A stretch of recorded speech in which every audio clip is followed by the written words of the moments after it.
देंगे। तो शंकर भगवान को याद आ गई, क्योंकि शंकर भगवान को निमंत्रण नहीं दिया गया था। शंकर भगवान को क्यों निमंत्रण दक्षो प्रजापति ने नहीं दिया था?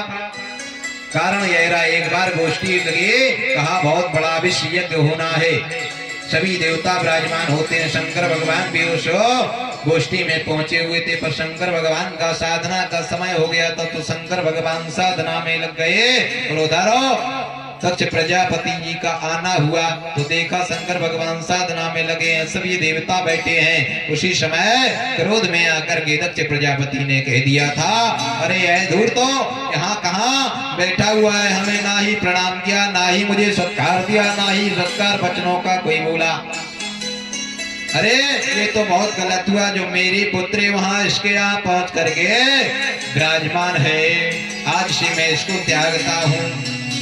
पर नंदी बाबा को बहुत कुछ बुरा लगा था, पर नंदी बाबा ने वहां पे कुछ नहीं किया और कहा यह सभा के लायक नहीं है। तो वहां पे गोष्ठी हुई यज्ञ की, शंकर भगवान को उस दिन से त्याग दिया था, कहा आज हम शंकर भगवान को नहीं बुलाएंगे। उसी कारण से दक्ष प्रजापति ने निमंत्रण नहीं दिया। पर फिर भी शंकर भगवान ने माता से पूछा, आपके पास निमंत्रण आया होगा, मेरे पास तो नहीं। कहा आपके पास तो आया होगा, आप तो बड़े हैं। कहा मेरे पास तो नहीं आया, आपके पिता विरोध मानते हैं। कहा आपके पिता विरोध मानते, इसके कारण निमंत्रण नहीं दिया, पर आपके पास आया हो। तब तक ये बात चल रही थी और विमान निकल जाते हैं ऊपर से, कभी बिल्कुल नीचे से, कभी बिल्कुल बराबर होते हुए। इतना बड़ा मेला सा लगने लगा, आगे जाकर के विमान ही विमान दिखते हैं। जो भी आवाज आ रही, तो दक्ष प्रजापति का जयकारा लगता चला जा रहा। तो देवी और सोचती है तो बहुत बड़ा उत्सव हो रहा, अब तो जाना होगा। तो देवी झूठ बोल देती हैं, एक बात में दोनों बातें कह देती हैं कि निमंत्रण तो आया है। कहा तो क्या कहें, कैसे कहें कि निमंत्रण स्वीकार कर दिया जाए? तो शंकर भगवान कहते हैं, देवी शक जाने की कोई बात नहीं, अगर आपके पास निमंत्रण आया हो तो आप जा सकती हो। तो उसी समय देवी ने कहा आहा, आहा शब्द बोला। एक शब्द में दोनों उत्तर निकल आते हैं। कभी कभी कोई किसी का काम बिगड़ना होता है तो व्यक्ति यही बोलता है, आराम से आवाज निकालेगा। तो एक बात में दो शब्द बन रहे हो कि अगर काम बिगड़ेगा तो ठीक है, नहीं पर दूसरी ओर बढ़ जाएंगे, दूसरी बात की ओर। तो आहा मतलब हाँ और ना। फिर पुनः शंकर भगवान ने कहा, देवी निमंत्रण आया है तेज आवाज में। उसी समय का दोबारा मैं बोला। उसी समय कहा, अब इसमें भी दो बातें बनती है। शंकर भगवान मुस्कुराने लगे, कहते हैं ठीक है, आपकी इच्छा है देवी जा सकती हो। उसी समय नंदी बाबा को बुलाया।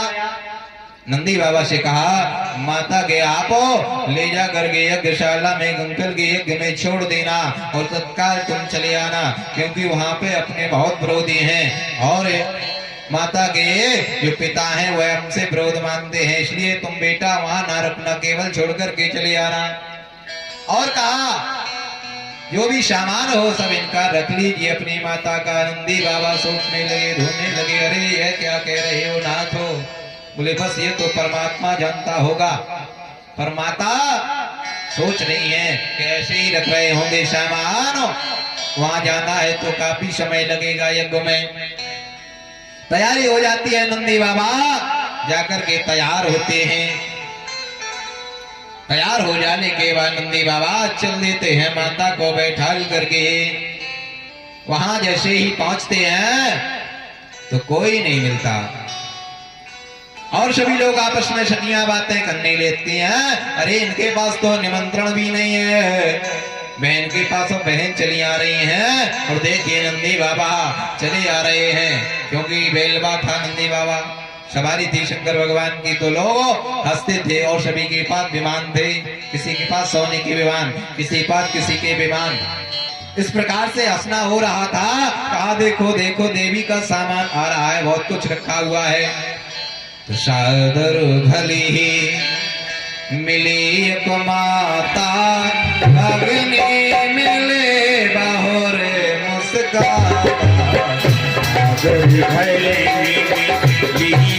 माता भगिनी बहुरे मुस्काता सादर भैली माता भगिनी बहुत मुस्काता होते मुस्काता होते मुस्काता।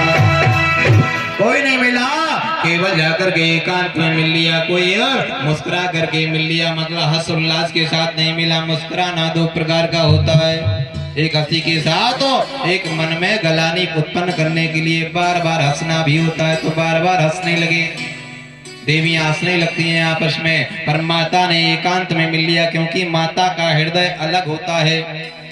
तो उसी समय सती को बड़ा बुरा लगा, सोचने लगी अरे यहाँ तो मेरा अपमान हो रहा है, अब तो वहां भी अपमान हो चुका है, क्योंकि शंकर भगवान ने कह दिया था कि आपकी इच्छा है तो चली जाओ, मेरी तो कोई इच्छा नहीं है। सोचा कि अगर वापस जाते हैं तो वहां सम्मान खत्म हो जाएगा, सोचा यहाँ से अब वापस जाते हैं तो यहाँ भी सम्मान खत्म हो जाएगा।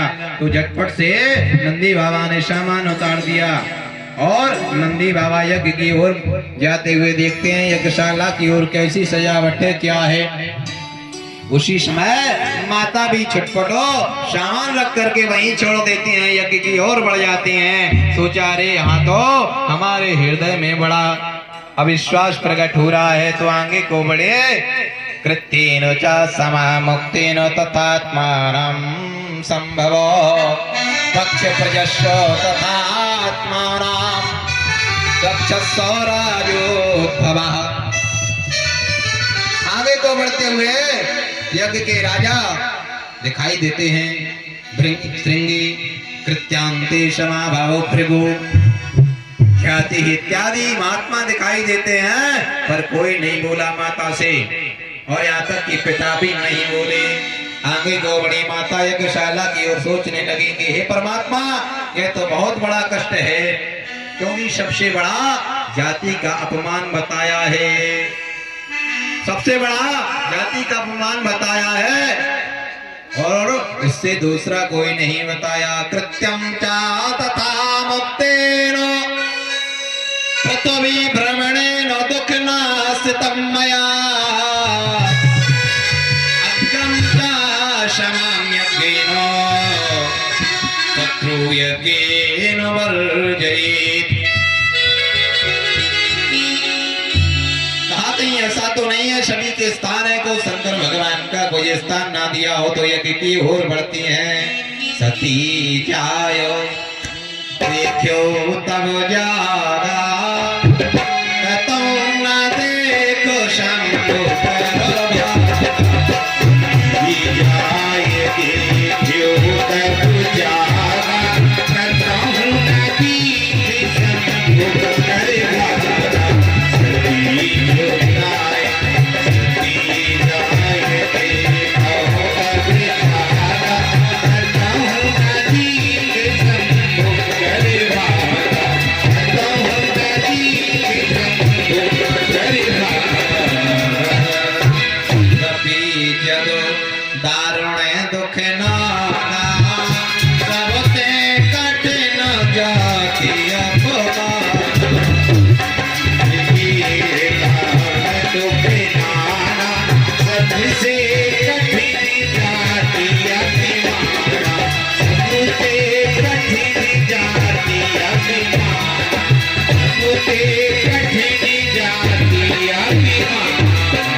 शंकर भगवान का भाग नहीं देखा।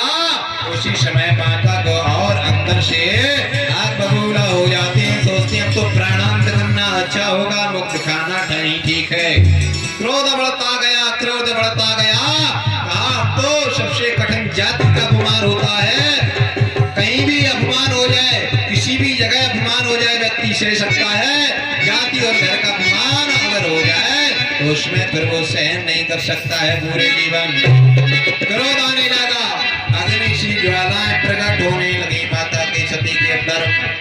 उसी समय क्या होता है देखिए, आंखों में आंसू आ रहे हैं, और माता को क्रोध आते हुए माता ने एक परिक्रमा लेती है यज्ञ भगवान के। उसी समय माता अग्रम कुंड की ओर बढ़ती हैं। उसी कहें जोगो अगन तन जारा सकल भयो मख कहीं जोगे कहीं जो मख जारा कहीं जोगे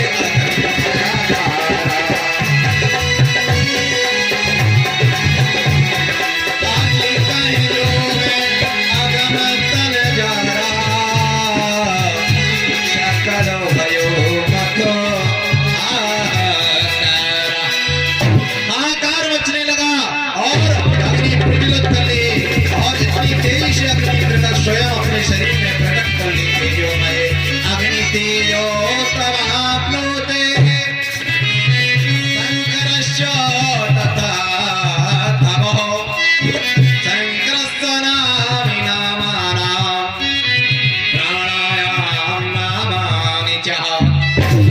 केवल भगवान शंकर को प्रणाम मन ही मन किया कि हे परमात्मा आपने तो ठीक कहा था, पर अब ये शरीर रह नहीं सकता आपके अपमान में, और यह अपमान देख करके उसी समय शरीर से ज्वाला उत्पन्न होती है, वो शरीर वहीं पर गिर पड़ता है कुंड के पास में।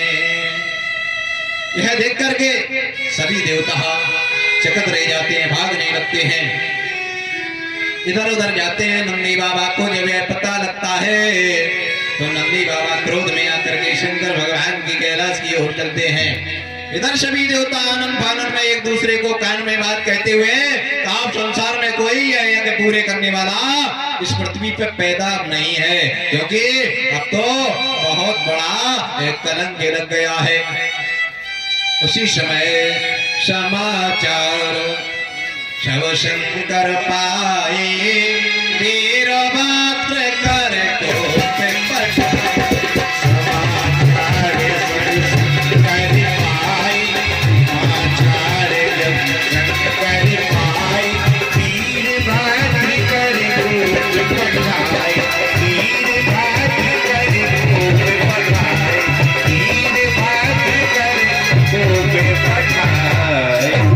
उसी समय शंकर भगवान को जब यह पता लगा, शंकर भगवान ने क्रोध में आकर एक जटा को खड़ा और पर्वत पर पटक दिया। एक बालक उत्पन्न होता शंकर भगवान के स्वरूप के बराबर और शंकर भगवान के स्वयं सकल के बराबर दिखने में। उसी समय कहा, स्वामी जी आप आदेश करें। शंकर भगवान ने क्रोध में कहा कि जाओ, आपकी माता का अपमान हुआ है तो कंकल के यज्ञ में चले जाओ, वहां अंत कर दो यज्ञ का, यज्ञ संपूर्ण ना होने पाए। उसी समय साथ में कुछ योगिनियों को लेकर के, साथ में कुछ महाकाली भयंकारी चंडका मारका योगिनी 64 योगिनी इत्यादि पूरी सेना लेकर के वीरभद्र जी पहुंच जाते हैं और यज्ञ के तंबू उखाड़ने लगते हैं, यज्ञ के झंडे फेंक देते हैं, कलशों को फोड़ देते हैं। यज्ञ में हाहाकार मचने लगा। इधर आनन पानन में ब्रह्मा की डांडी को नोच लेते हैं, पूषा के दांत उखाड़ लेते हैं और यहाँ तक कि भृगु जी को भागते भागते पीछे से भृगु जी की लंगोटी खींच लेते हैं। भूत प्रेत भृगु जी की लंगोटी खींच लेते हैं और उधर आनंद पानन में कोई ऐसा ही भागता चला जा रहा है, कोई देवता अपने आप को स्थान छोड़ते हुए शंकर भगवान को मनाने के लिए पहुंचते हैं। कहा केवल शंकर भगवान ही स्वयं बचा सकते हैं, अगर वह चाहे तो नहीं। इस पृथ्वी पर हाहाकार होने वाला है। कोई कहता है मैंने तो कहा था कि अगर शंकर भगवान नहीं आएंगे तो पूरा होने वाला नहीं है। कोई कहा था तुमने तो ही कहा था कि निमंत्रण नहीं देना है। ऐसी बातें आपस में होने लगी। उसी समय कहा अब यह बातें करने का समय नहीं है, अब तो कोई समय निकालो जिससे कार्य हो सके आगे सिद्धि में। उसी समय शंकर भगवान के पास सभी पहुंच जाते हैं। तो शंकर भगवान को प्रणाम करते नंदी बाबा को आगे कर दिया, क्योंकि नंदी बाबा की विशेष बात मानते थे।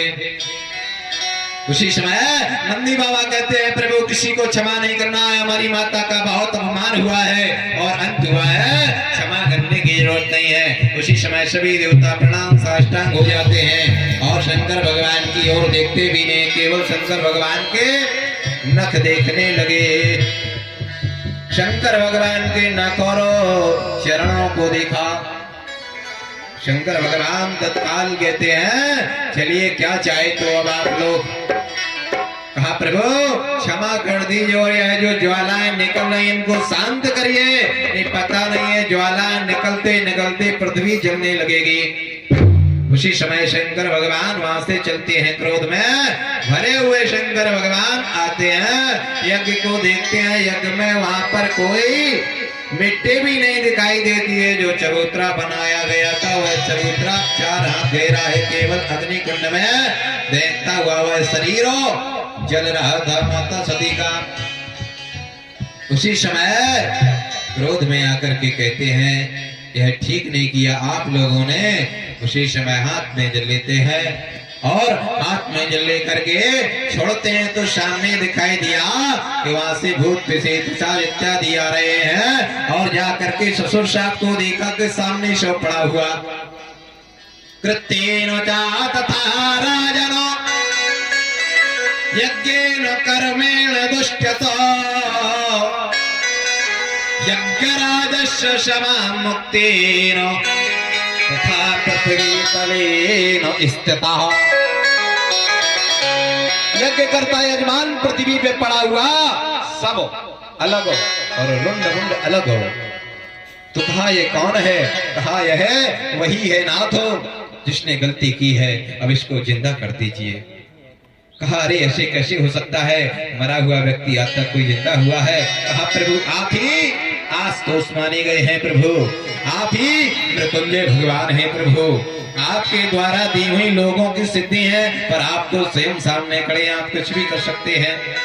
उसी समय आदेश दिया शंकर भगवान ने जाओ उत्तर दिशा की ओर आने वाला जो बकरा है उसको पकड़ कर के लाओ। वह देवताओं को सताता और यज्ञों में वह मलमूत्र इत्यादि करके अशुद्ध करता है यज्ञों को, उसको पकड़ करके लाओ और उसका सर्वभेदन कर दो, उसका अंत हो जाएगा। और उसका वह मुंड ला करके इसमें स्पर्श कराते हुए रख दीजिए तो यह जाकर के जीवित हो जाएगा। दुष्टेन कृतं पापेन राजस्य प्रजात्मना मेनः दक्षस्य वयं तथा दुःखं तत्त्वजात्मजन्मनः। वैसे भी दक्ष प्रजापति हुई जन्म से ही बकरे की सी वाणी थोड़ा थोड़ा बोलते थे, पर आज यह क्या कृत हो रहा है? उत्तर दिशा की ओर जाकर के बकरे को जो पकड़ लिया, जो यज्ञों में उत्पात मचाता था उसका भेदन कर दिया और उसका जाकर के सिर सामने रखा। शंकर भगवान ने जल लिया और छोड़ दिया। वह तत्काल अपनी आवाज में भय में करता हुआ शंकर भगवान को प्रणाम करने लगे। शंकर भगवान मेमे की आवाज सुनकर के इतने क्रोध में थे कि हंस पड़े। उसी दिन से जब भी शंकर भगवान की कोई पूजा करता है तो बकरे की आवाज बोल दे तो शंकर भगवान बड़े जल्दी प्रसन्न हो जाते हैं। उन्हें कंगल के यज्ञ की आवाज ध्वनि याद आ जाती है। सभी ने परिक्रमा की। परिक्रमा करने के बाद 3 परिक्रमा स्वयं दक्ष प्रजापति ने की और प्रणाम करके उसी दिन से बकरे का मुख लगते हुए बकरे की आवाज में आवाज मिलाते थे। और इधर शंकर भगवान प्रसन्न होते हुए यज्ञशाला की ओर बढ़े और कुंड में देखता हुआ जो आय शरीर था माता का वह अपने कंधे पर रख कर के डोलने लगे। अब सभी देवता घबराने लगे, अब क्या किया जाए? यह तो बहुत कठिन होगा, ये सब तो क्या होगा, संसारिक क्रम बिगड़ जाएगा। उसी समय विष्णु भगवान ने चक्र सुदर्शन को आदेश दिया कि जाओ इस सब के 108 टुकड़े कर दीजिए, नहीं संसारिक क्रम बदल जाएगा मोह के कारण। उसी समय चक्र सुदर्शन शंकर भगवान का दिया हुआ जो विष्णु के पास था वह चक्र सुदर्शन तत्काल वहां से जाता है। उस माता सती के शव के 108 टुकड़े कर दिए। जहां जहां वह टुकड़े गिरे वहां पर माता भगवती के स्थान बने हैं। उसी समय शंकर भगवान को क्रोध आया। शंकर भगवान सामने नदी दिखाई दी। शंकर भगवान सामने नदी में कूद जाते हैं स्नान करने के लिए। उसी दिन से वह नदी काली पड़ जाती है। इसलिए यमुना नदी में कूदने के कारण शंकर भगवान ने स्नान जब किए तो वह जाकर के जल काला सा पड़ गया था। इसलिए यमुना का जल हमेशा थोड़े काले रूप में दिखाई देता है। गुरु गोविंद भगवान की जय। स्नान करने के बाद शंकर भगवान अपनी साधना करने के लिए पर्वत की ओर चल देते हैं। इधरो शबानंद समय चाल जाता है। मुझे मोही और माया से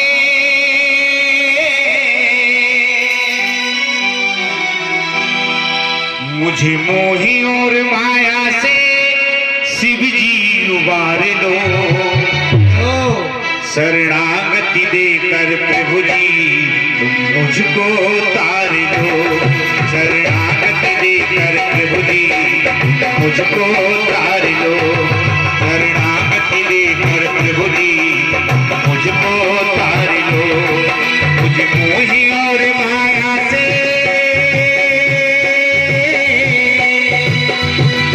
मुझे मोही और माया से शिव जी उबार लो। शरणागति देकर प्रभु जी मुझको तार लो। शरणागति देकर प्रभु जी मुझको तार लो। हे उमानाथ जय शिव शंकर भूतेश्वर जय जय। हे उमानाथ जय शिव शंकर